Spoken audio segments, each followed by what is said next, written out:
कागल तालुक्यातील सावर्डे बुद्रुक ते बेलवळे या जिल्हा मार्गाचं काही वर्षांपूर्वी डांबरीकरण केलं होतं। त्याच रस्त्यावर नवीन रस्ता बांधण्याचा घाट सार्वजनिक बांधकाम विभागानं घातल्यानं शिवसैनिकांनी हे काम बंद पाडलं। खराब झालेले रस्ते अगोदर करावेत, अन्यथा तीव्र आंदोलन छेडण्याचा इशारा शिवसैनिकांनी दिलाय। कागल तालुक्यातील सावर्डे बुद्रुक ते बेलवळे या जिल्हा मार्गाचं काही वर्षांपूर्वी डांबरीकरण झालं होतं। हा रस्ता सुस्थितीत आहे। रस्त्यावर एकही खड्डा पडलेला नाही किंवा रस्ता उखडलेला नाही। असं असताना सार्वजनिक बांधकाम विभागानं पुन्हा त्याच रस्त्याचं नवीन काम सुरू केलंय।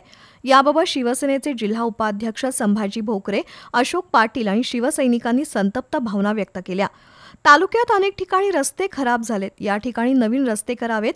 अनेक मार्गावर रस्ता अरुंद आहे, मोठमोठी वळणं आहेत, त्याचं रुंदीकरण करून वळणं कमी करावीत अशी मागणी करण्यात आली आहे। सार्वजनिक बांधकाम विभागानं चांगल्या रस्त्यावरच पुन्हा नवीन रस्ता बांधण्याचा घाट घातलाय। या रस्त्याचं काम शिवसैनिकांनी बंद पाडलंय। शासनाची फसवणूक करून फक्त पैसे उकळण्याचा धंदा सुरू असल्याचा आरोप शिवसेनेचे जिल्हा उपप्रमुख संभाजी भोकरे यांनी केलाय।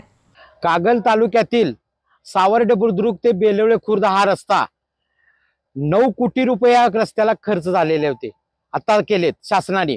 आणि हा रस्ता 3 वर्षापूर्वी केलेला होता, चांगला रस्ता आहे। असा असताना तो परत उकडून परत त्याचं डांबरीकरण चालू आहे। म्हणजे जिथं डांबरीकरण करायला पाहिजे ज्या रस्त्यांचं तिथं केलं जात नाही, आणि जिथं चांगला रस्ता आहे तिथं उकडून डांबरीकरण केलं जात आहे। आणि ते पण कॉन्ट्रॅक्टर कर्नाटकातला, म्हणजे जनतेच्या पैशाची कशी लूट हे सार्वजनिक बांधकाम खाते करतंय हे लक्षात येईल। हा रस्ता आम्ही पूर्णपणे बंद पाडलेला। चांगला रस्ता असताना तुम्ही उकरताय का? तिकडे रस्ता खराब आहे, तिकडे कराय आम्ही करा म्हणून मागणी करतोय, तिकडे केला जात नाही, पण हा चांगला रस्ता उकरून करायला लागल्यात। त्यासाठी आम्ही रस्त्याचं बांधकाम बंद काढलेलं आहे। चांगल्या रस्त्यावरच नवीन सिमेंटचा रस्ता करण्याचं काम सुरू आहे। अशा प्रकारची काही कामं सुरू असून त्यासाठी सुमारे 43 कोटी रुपये खर्च होणार असल्याचं अभियंता गणेश गायकवाड यांनी सांगितलं।